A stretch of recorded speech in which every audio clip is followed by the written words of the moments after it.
요한계시록 6장 1절에서 17절 말씀. 내가 보매 어린 양이 7인 중에 하나를 떼시는데 그때에 내가 들으니 내 생물 중에 하나가 우레소리같이 말하되 오라 하기로. 이에 내가 보니 흰 말이 있는데 그 탄 자가 활을 가졌고 면류관을 받고 나아가서 이기고 또 이기려고 하더라. 둘째 이를 떼실 때에 내가 들으니 둘째 생물이 말하되 오라 하니 이에 다른 붉은 말이 나오더라. 그 탄 자가 허락을 받아 땅에서 화평을 제하여 버리며 서로 죽이게 하고 또 큰 칼을 받았더라. 셋째 인을 떼실 때에 내가 들으니 셋째 생물이 말하되 오라 하기로.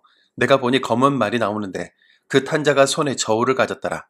내가 네 생물 사이로부터 나는 듯한 음성을 들으니 이르되 한 데나리온의 밀 한 되요 한 데나리온의 보리 석 되로다. 또 감람류와 포도주는 해치지 말라 하더라. 넷째 인을 떼실 때에 내가 넷째 생물의 음성을 들으니 말하되 오라 하기로. 내가 보매 청황색 말이 나오는데 그 탄 자의 이름은 사망이니 음부가 그 뒤를 따르더라.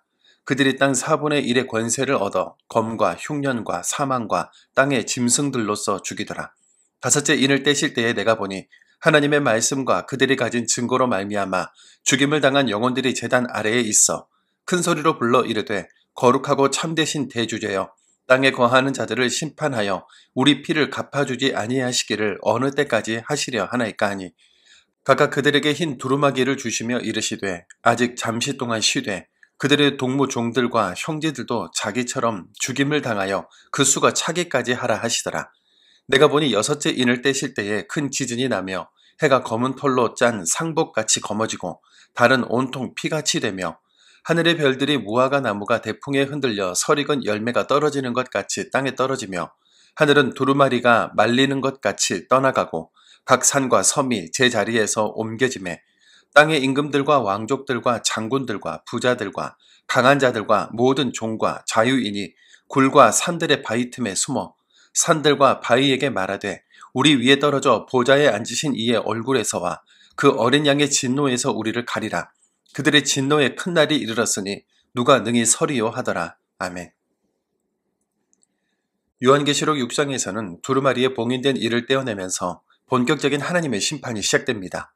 우리가 여기서 기억해야 할 것은 봉인을 떼어내시는 분은 예수님이시며 봉인이 떨어짐과 동시에 일어나는 이 심판은 단지 세상을 향한 징벌이 아니라 교회를 향한 사랑의 경고이며 신자들에게는 소망의 말씀이라는 거죠. 처음 내 인을 떼는 장면에는 각기 다른 색깔의 말을 탄 자들이 등장하는데요. 이들은 스가랴의 예언에 먼저 등장했던 자들로 피조세계에 대한 하나님의 심판을 상징합니다. 첫째 인이 열릴 때 흰 말을 탄 자가 활을 들고 나타나 이기고 또 이기려는 모습으로 등장합니다. 이는 비잔틴 시대까지 로마를 위협했던 파르티아 군대의 이미지를 차용한 것으로 세상의 야망과 욕망으로 가득 찬 로마를 하나님께서 심판하시는 상징으로 이해할 수 있습니다. 둘째 인이 열릴 때 붉은 말을 탄 자가 화평을 제하고 서로 죽이게 하는 큰 칼을 받는데요. 하나님이 더 이상 인간의 악함을 막지 않으시므로 전쟁과 내분이 일어나는 것을 의미합니다. 셋째 인이 열릴 때 검은 말을 탄 자가 저울을 들고 있는데 이는 기근과 경제적 혼란이 일어날 것을 예고하는 거죠. 넷째 인이 열릴 때 청황색 말을 탄 자가 나타나자 세상은 전염병과 비근으로 땅의 4분의 1이 죽음을 맞이합니다.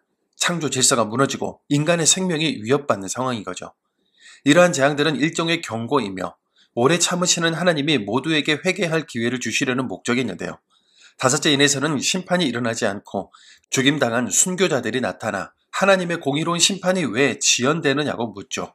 하나님의 응답은 아직 잠시 동안 쉬되 그 수가 차기까지 기다리라는 것입니다. 하나님께서 구원받는 수가 찰 때까지 오래 참으시는 사랑으로 인류와 교회를 기다리시겠다는 뜻이죠.